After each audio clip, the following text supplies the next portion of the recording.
고넬료에 대한 마지막 결론으로 고넬료에 대한 응답에 대한 말씀을 드리고자 합니다.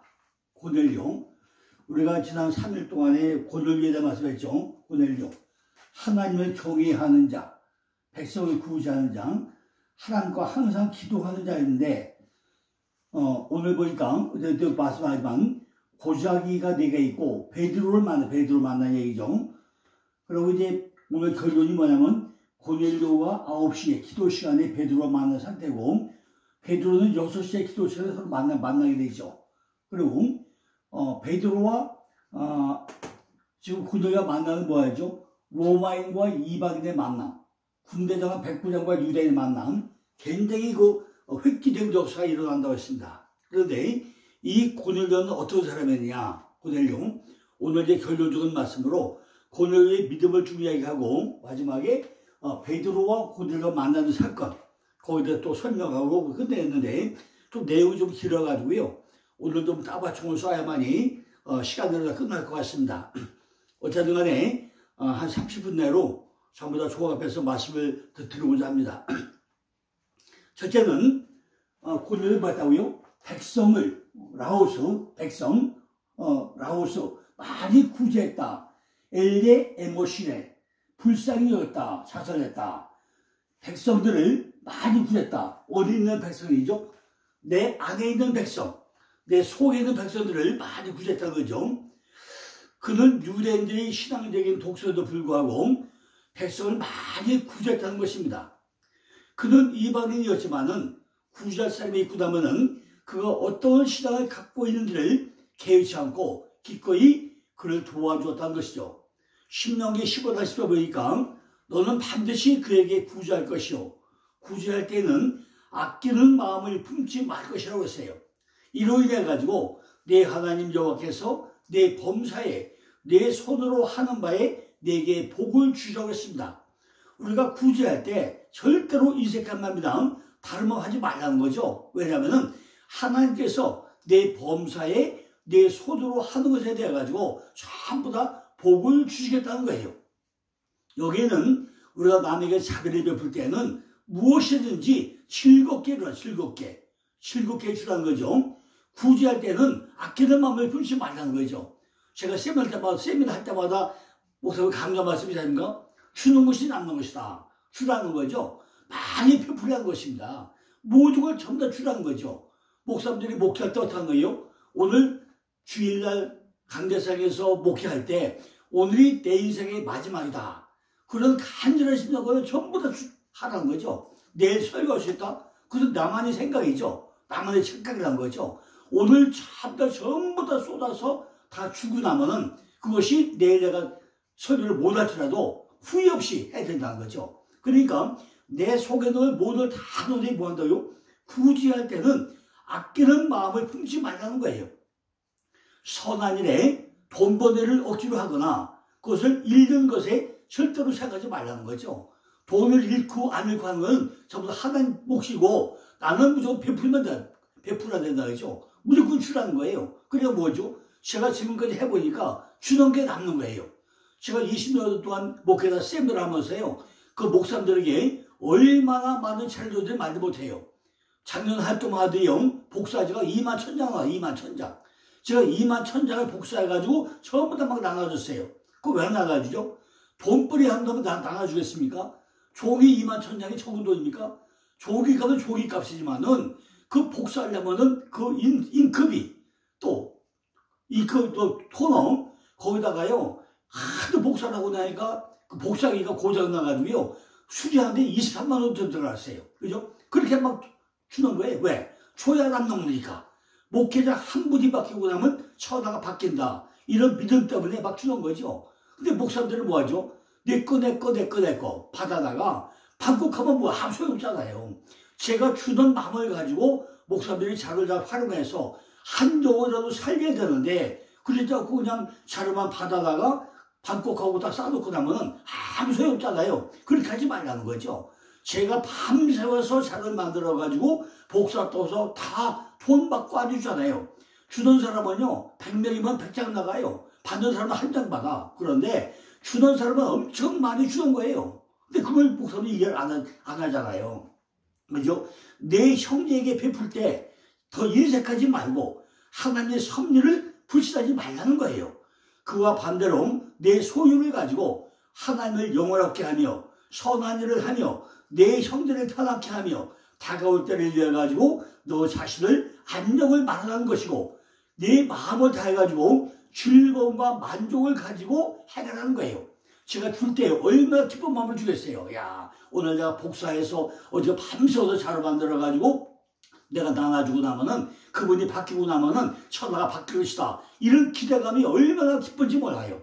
제가 이번 주일날도 이제 3시에 몇 분의 목사도 만나게 됐습니다. 다음 주 화요일도 또 만나야 돼요. 근데 어떻게 한다고요? 지금 차를 나눠주려고요. 16페이지로 차를 만들어가지고 다 출력을 해놨어요. 그 16페이지 빼보세요. 한 무대에 16페이지, 8장. 그걸 전부 다 빼가지고 나눠주는데, 그걸 가지고 그분이 바뀌고 나면은 천하가 바뀌는 거 아니겠습니까? 그러니까, 이런 것들이 얼마나 즐겁고 기쁜 일이라는 거죠. 고린도서 9장 7절에 보니까, 하나님은 즐겨내는 자를 자랑한다고 그랬어요. 구제를 하는 것에는 이 생애세의 보상도 약속되어 있다는 것입니다. 이로 인해 가지고 내 하나님 여호와께서 내게 복을 주시라고 말씀하고 있습니다. 탐욕의 사람들은 주는 것은 우리를 망치는 것이다 라고 말하고 있다는 거죠. 그러나 그게 아니라는 것입니다. 기쁘게 구제하는 것은 우리를 부하게 하고 잠언 3장 10절 같이 창고에 가득 차게 할 거라는 거죠. 이사야 58장 10절과 11절에 보니까 그 영혼에게 참된 위로를 충만케 할 거라고 했습니다. 마태복음 6장 3절로 4절 보니까 너는 구제할 때에 오른손이 하는 것을 왼손이 모르게 하여 네 구제함이 은밀하게 하라. 은밀한 중에 보시는 너희 하나님을 갚으시라고 했습니다. 아랍인들은 구제나 기도, 금식 이 세 가지는 위대한 기독자의 의미라고 율법의 세 가지 기초라고 말을 하고 있다는 것입니다. 이것들에 의해 가지고 우리의 세 가지 중요한 관심으로 하나님께 경외를 표하고 봉사를 해야 된다는 것입니다. 기도에 의한 우리의 영혼으로, 금식에 의해 가지고 우리의 신체로, 구제에 의해 가지고 우리의 재산으로 드려야 한다는 거예요. 이와 같이 함으로써 우리는 악에서 떠날 뿐만 아니라 선을 행하되 그것을 훌륭히 해야 되고 영구히 머무르지 말고 해야 한다는 것입니다. 그런데 우리는 이런 부자들은요, 구제시 외식을 해가지고 주의하라고 경고하고 있다는 것입니다. 왜냐하면 외식이 너희를 지배한다면 그것이 너희를 파멸시킬 것이기 때문인 것입니다. 구제에는 큰 보상이 따르겠지만은 만일 이것이 외식에 치우친다면 그 상을 잃어버리고 만다는 거죠. 그러므로 내 구제함에 은밀하게 하는 거예요. 은밀하게.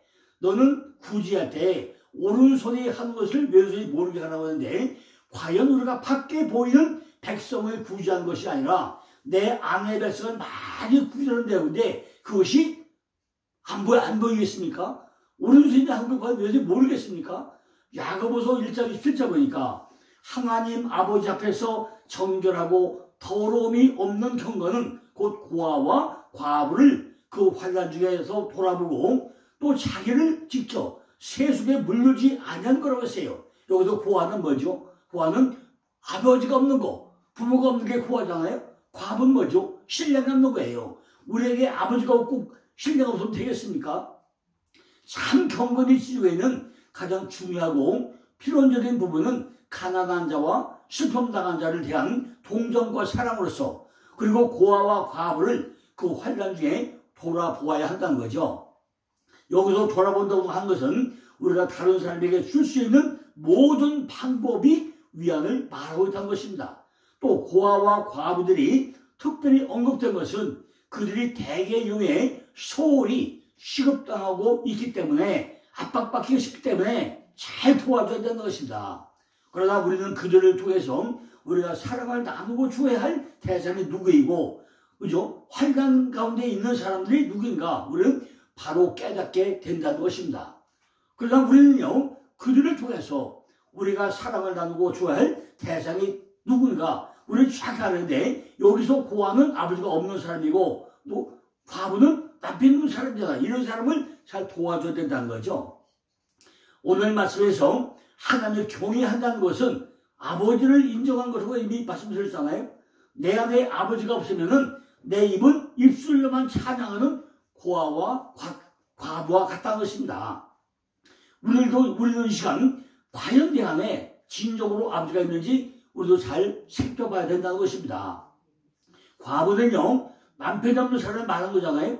과연 우리 안에 예수가 있으면 나는 예수의 신부잖아요. 내 안에 과연 내 신랑인 예수가 있는가 정확하게 살펴보라는 거죠. 우리는 매주일 예배하면서 남편이 없는 예배, 신랑이 없는 예배를 얼마나 잘하고 있냐는 거죠. 그죠? 교회 갈 때마다 우리가 우리 아버지 만나고 신랑을 만나고 옵니까? 가만히 앉았다 온 사람이 얼마나 많이 있냐는 거예요. 그래서 사마리아 여인에도 남편이 없다고 예수님이 지적을 하고 있는 거 아니겠습니까? 그죠? 세속에 물들지 않는다는 것은 내 안에 아버지가 없고 남편이 없는 신앙생활만 하고 있다는 거죠. 이것이 너무나도 많다는 것입니다. 자기가 만들어놓은 자기만의 하나님이 따로 있다는 거예요. 진짜 성경에 나오는 하나님을 만난 게 아니라 내 안에 있는 하나님, 내가 만들어놓은 내 하나님 따로 있다는 거예요. 그럼 하나님이 예배를 받으시겠습니까? 과연 성경에서 말하는 진짜 하늘에 계신 하나님을 만나야 되는데 내 마음대로 내가 멋대로 만드는 내 하나님이 따로 있고 그 하나님은 어떤 하나님이요? 내 심부름꾼, 내 종로로 사는 그 하나님밖에 없다는 거예요. 그죠? 마태복음에 보니까 은밀하게 구조하라고 한 것은 밖에 있는 것을 구제하는 것이 아니라 내 안에 있는 영들, 내 안에 있는 군사들, 내 안에 있는 은밀한 식구들에게 은밀하게 구제하라는 것이다. 먼저 내 안에 있는 영들을 살려내라는 거예요. 먼저 내 속에 있는 그리스도와 합해가지고 하나가 되도록 구제하라는 거예요. 내 안에 있는 영들이 있는지 자기 속에 그리스도가 있는지 하나님이 있는지 남편이 있는지 모르면서 예배하면은 무슨 내 안에 구제가 되겠습니까? 그죠? 내 안에 많은 구세가 있는데 이 영들을 먼저 살려야 되는데 밖에 것만 들어가 밖에 것만 메시아는 딴 데 있고 내 안에 없으니까 어떻게 구제가 되냐 그죠? 어떻게 해야죠? 우리는 항상 뭐죠? 하나님께 기도를 해야 기도. 고넬료가 기도를 했다고 했다. 어떻게? 항상 기도했다는 거예요. 왜 이방의 군대인데 어떻게 그래 이방의 군대 장관이 그죠? 기독교를 믿으면서 이렇게 하나님께 기도를 했겠다는 거죠. 항상 기도를 해오다는 거죠. 기도는 뭐죠? 나를 태우는 게 기도로 했잖아요. 내 안에 육적인 속성을 태우는 게 기도로 했잖아요. 데살로니가전서 5장 10절 보니까 쉬지 말고 기도하라. 쉬지 말고 자라. 우리는 쉬지 말고 기도하라니까 24시간 기도하는 것이 쉬지 말고 기도하라고 착각을 하고 있다는 거죠. 그 얘기 아니잖아요. 쉬지 말고 기도하라는 얘기는 하나님의 뜻을 찾아가지고 기도하라는 것입니다. 이것은 하나님의 뜻을 실천하면서 우리가 하나님의 경건을 찾아서 기도하는 것이 쉬지 말고 기도하라는 뜻입니다. 밖에 있는 이야기가 아니라 전부 다 내 안에 있는 영들에게 내 안에만 이루어지고 자동으로 나타나는 하나님을 경외하는 온 힘으로 경외하는 이런 말씀을 가지고 기도하라는 거죠. 우리는 이 말씀을 가지고 진정으로 하나님을 경외하고 있는지 우리는 시간마다 때때로 점검을 해봐야 된다는 것입니다. 찬양을 부를 때도 박자가 틀려도 어때요? 또 가사가 틀리면 어때요? 내 안에 진정으로 우러나는 찬양이 진짜 찬양 아닙니까? 꼭 어떤 틀에 맞춰가지고 곡조가 맞춰주고 또 뭐가 맞춰주고 이걸 막 하면 그게 찬양입니까? 아니잖아요. 진정으로 내 곡조가 틀리고 음력이 틀려더라도 내 안에서 진정으로 우러나오는 이것이 바로 하나님을 송축하는 진정한 마음으로 하는 이런 송축이 아니라는 거죠. 그리고 기도할 때는 반드시 응답될 것을 믿고 기도하는 것이 경외라고 해요. 경외라고 말씀 이미 들었잖아요. 그리고 낙망하지 말고 내 영혼이 하나님을 사랑하라고 그러잖아요. 그리고 내 안에 있는 영들 백성들이 어떤 상태인지 살펴봐야 된다고 했잖아요. 아버지가 없는 상태, 고아의 상태, 남편이 없는 과부 상태 이런 것들이 내 안에 없는지 있는지 잘 살펴보는 것이 내 안에 기도하라는 것입니다.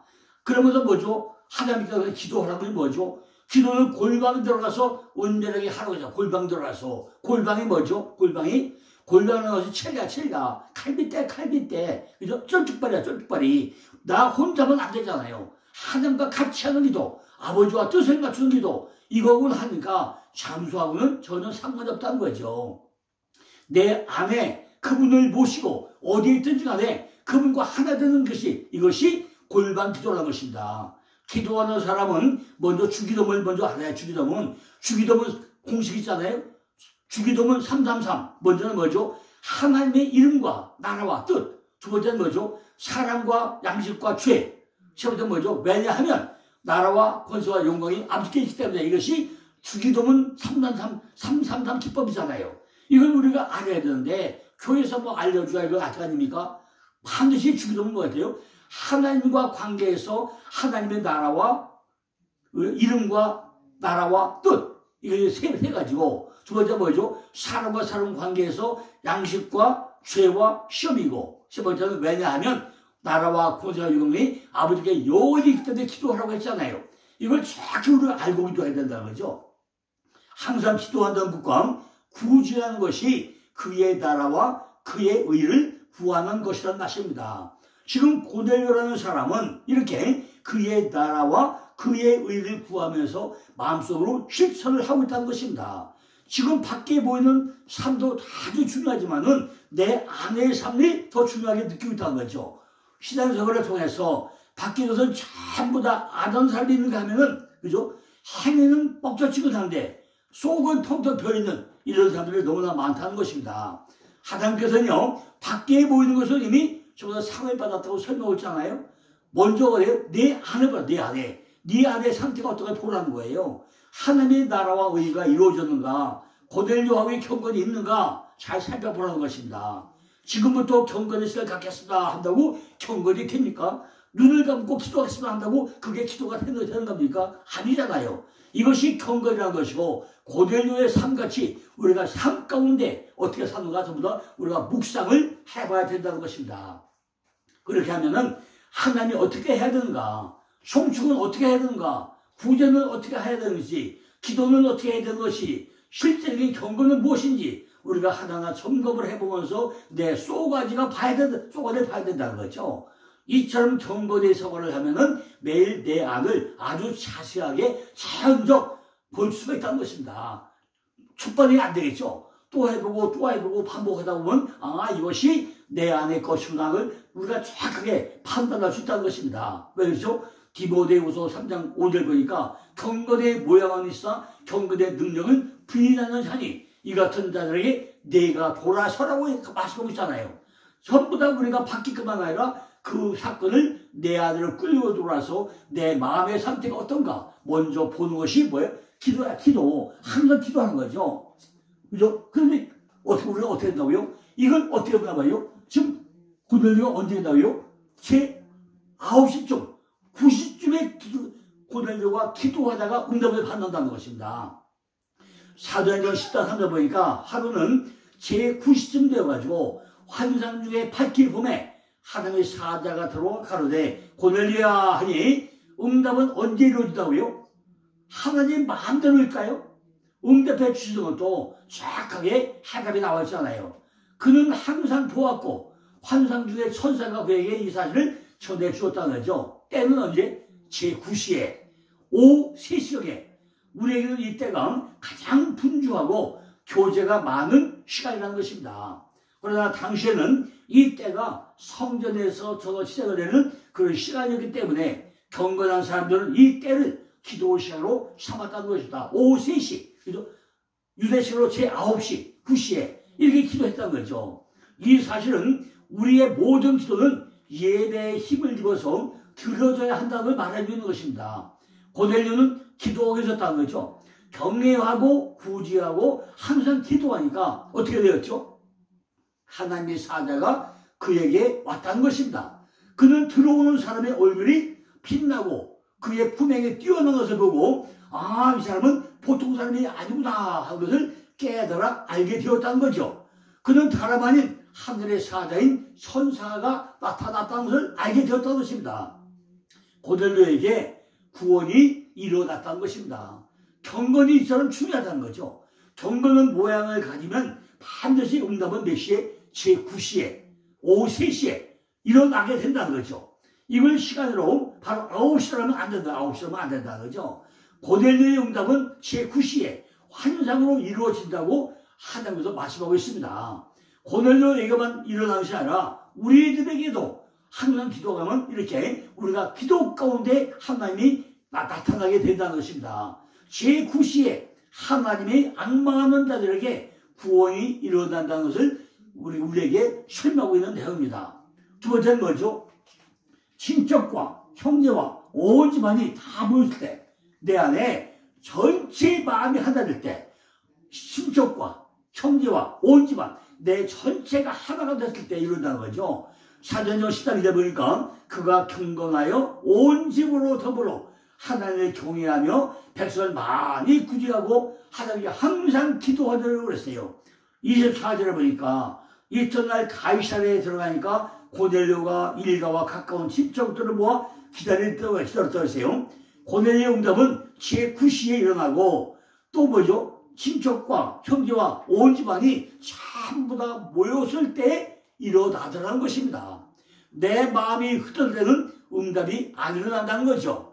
내 마음이 온 가족이 온 식구가 전부 다 한 마음만 될 때, 내 안에 있는 모든 부사가 한 마음만 될 때 응답이 이루어진다는 것입니다. 내 마음이 다 모여서 하나 되니까 친척과 형제와 온 집안이라고 설명했지만은 우리들이 예배할 때는 마태복음 20장 37절에 내 마음을 다하고 내 목숨을 다하고 뜻을 다하여 주 너희 하나님을 사랑하라고 했잖아요.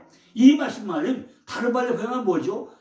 전부 다 마음이 온전하게 내 안에 부자들이 한마음만 돼야 된다는 거죠. 이거는 예배하면서 뭐죠? 예배 끝나면 어디가 커피 한잔 먹을까? 누구 만날까? 이런 생각까지 하면 마음이 하나가 되겠습니까? 안 되잖아요. 하나님을 섬기는데 적당히 하면 되겠습니까? 안 된다는 거죠. 우리가 응답을 받으려면은 다른 생각을 하고서는 절대로 안 되고, 기도하면서 찬양하면서 입만 벌려도 안 되고, 정말로 진정으로 내가 식은땀을 흘리며 가슴을 찢는 마음으로 상자가 끊어지는 심정으로 우리가 기도하며 찬양할 때 하나님은 응답을 주신다는 거죠. 응답은 제9시에 하나님을 앙망하면서 바라보면서 온 마음을 다할 때 이루어진다는 것을 우리에게 설명하고 있는 것입니다. 네 번째는 뭐죠? 우리가 겸손해야 된다는 거죠. 마침내 베드로가 들어올 때 고넬료가 맞아 발 앞에 엎드려 절었다. 그죠? 고넬료가 맞아가지고 발 앞에 엎드려 절었다고 했어요.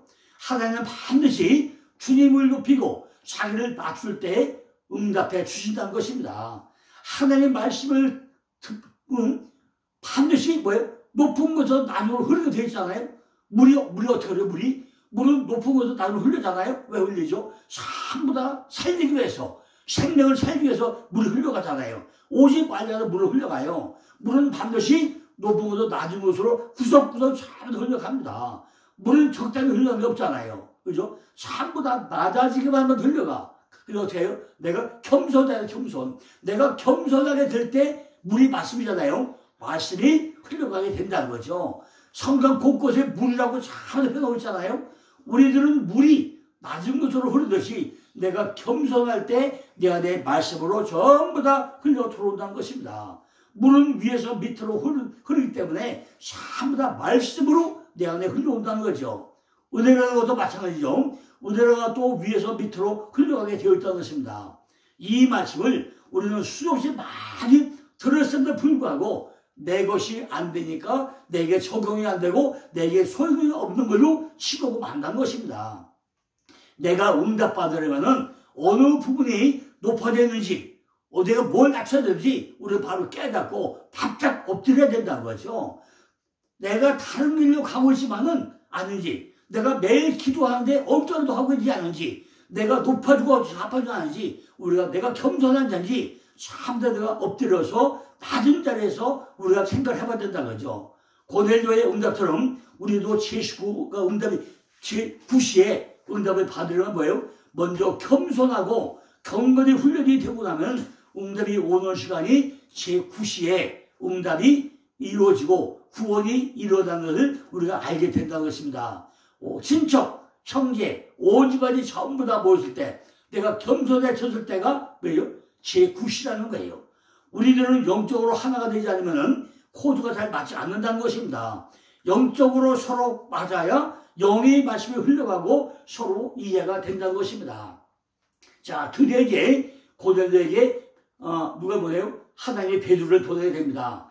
사도행전 10장 10절 11절 보니까 시장마다 먹고 자함에 사람이 준비할 때 비몽사몽간에 하늘이 열리며 한 그릇이 내려온 것을 보니 큰 보자기 같고 네 귀를 메어 땅에 들었다고 했어요. 지금 고넬료를 도와주려고 하나님이 베드로에게 환상을 보여주고 있다는 것입니다. 이처럼 코드가 딱 맞게 하나님께서 해주시는 것은 베드로가 무엇을 하고 있을 때느냐? 베드로가 기도하고 있을 때, 고넬료가 기도하고 있을 때 코드가 딱 맞게 맞아지더라는 것입니다. 베드로도 기도하고 있고 고넬료도 기도하고 있고 서로가 딱 맞아 기도하니까 코드가 딱 맞아가지고 하나로 이루어지더라는 것입니다. 고넬료는 제9시에 기도하고 있었고 베드로는 제6시에 기도하고 있었다고 했잖아요. 지금 베드로가 무슨 상태에 있다는 거죠? 베드로는 지금 6째 날에 하늘의 형상이 이루어진 것 같은 그런 상태의 기도를 하고 있고 고넬료는 구원을 받은 9시, 제9시에 기도하니까 딱 코드가 맞았다는 것입니다. 고넬료는 지금 구원을 바라는 기도인데 무슨 구원을 바라는 거냐? 내용은 자세히 나왔지 않지만은 지금 베드로의 기도를 통해서 하나님께서 베드로를 고넬료에게 보내신 이유를 무엇인가 우리는 여기서 찾아내야 된다는 것입니다. 고넬료의 신앙 상태를 보면 너무나 경건 생활을 잘하고 있는데 무슨 구원을 받겠냐는 거죠. 무슨 구원이 되나죠. 그러나 고넬료의 기도는 하나님의 형상을 구하는 기도를 한 것이기 때문에 베드로를 보내게 된다는 것입니다. 그래서 고넬료와 베드로의 코드가 똑같이 일치가 된다는 것입니다. 그렇지 않으면 제9시와 제6시가 연결이 안 된다는 것입니다. 우리가 늘 하나님의 형상이 이루어지길 바라는 기도를 하고 있으면 하나님의 형상이 이루어지도록 우리에게 응답을 해주신다는 것입니다. 우리들도 할 일이 없어가지고 지금 이곳에 와 있는 것이 아니라 하나님이 때가 되고 섭리가 있어가지고 하나님이 이곳에 보내기 때문에 우리가 지금 영상을 보게 되고 뚜껑을 열게 되고 말씀을 듣게 되고 말씀의 은혜를 받고자 우리가 사모하는 심령이 되지 않느냐는 거죠. 그죠? 세상 사람들이 전부 다 딴 일하고 있을 때 우리는 핸드폰 열어가지고 유튜브 열어가지고 지금 말씀을 듣는 이유가 뭐예요? 하나님이 때가 되고 나니까 코드가 맞게 하기 위해 가지고 이 말씀을 우리가 듣도록 영혼을 열어주고 눈을 열어주고 귀를 열어주고 아니냐는 거죠. 이처럼 자동적으로 베드로에게 먼저 환상으로 열어주겠다는 것입니다. 베드로에게 무슨 환상을 열었다는 거냐? 구해주라는 가서 고넬료를 구해주라는 그런 응답을 받고 있다는 거죠. 아직은 온전한 구원에 들어가지 못했기 때문에 네 발 가진 짐승을 딱 내려보내잖아요. 네 발 가진 짐승. 하나님 보시기에 고넬료는 아직 네 발 가진 짐승의 상태라는 거예요. 네 발 가진 짐승 상태가 뭐죠? 기어다니는 거. 이런 상태를 가지까지 고넬료가 경건해가지고 제9시에 기도는 하고 있지만은 아직 하나님의 형상을 이루기 위해 가지고 666 단계에는 짐승 단계에 아직 머물러가지고 아직은 사람은 사람인데 하나님의 사람이 아니라 짐승 같은 사람의 상태에 있다는 거죠. 짐승의 수, 사람의 수라고 말씀하시고 있잖아요. 그러니까 아직 기어다니는 신앙, 아직 짐승 같은 사람, 이런 상태라는 거죠. 우리가 끝까지 간 것 같지만은 아직 7 숫자까지는 넘어가지 못했다는 거죠. 그죠? 넘으려면 반드시 짐승의 숫자를 아담이라는 숫자를 넘어가지고 그죠? 하나님의 사람으로 가야 되는데 아직 그 단계까지는 못 갔다는 것입니다. 그걸 넘어가지 못하고 있기 때문에 베드로를 보낸다는 거죠. 베드로가 먼저 하나님의 형상을 이루는 상태에 들어갔기 때문에 그 상태를 보낸다는 거죠. 네 발 가진 짐승과 기는 것과 하늘에 나는 새가 있는데 아직 온전하지 못한 짐승의 상태라는 것입니다. 그런데 베드로가 보고 아직 부정하다고 설명했다는 거죠. 우리들도 30년 신앙을 하고 있어도 벙어리 같은 신앙, 기는 신앙, 걷는 같은 신앙, 나는 것 같은 신앙, 초보적인 신앙, 이런 신앙을 하고 있는 사람이 얼마나 많이 있는 것입니다. 그죠? 왜? 지금 강대상이 바뀌어야 성조리 바뀌어가지고 시장이 바로 쓰는데 강대상이 안 바뀌고 나니까 30년 세월 했지만은 아직도 벙어리, 그죠? 벙어리, 창립, 기는 것, 이런 시장에 초보적인 시장은 하는 사람이 얼마나 많이 있냐는 거예요. 고넬료가 하나님의 분량에 이르지 못한 것을 지금 베드로는 보았다는 거죠. 자, 이게 아무래도 이게 오늘 조금 이게 마지막 결론 빨리 내는 게 아니라 오늘 요까지 하고요. 내 결론을 내일 한번 더 해야 되겠네요. 왜냐하면 이 상태가 아주 중요하기 때문에 우리가 베드로와 고넬료의 만남의 사건을 통해서 그죠? 뭐죠? 왜 보자기 4개를 가져왔는지 4발까지 뭔지 이거를 구체적으로 설명하려면 시간이 좀 짧을 것 같으니까 이 부분을 내일 이어서 계속 말씀을 드리겠습니다. 감사합니다.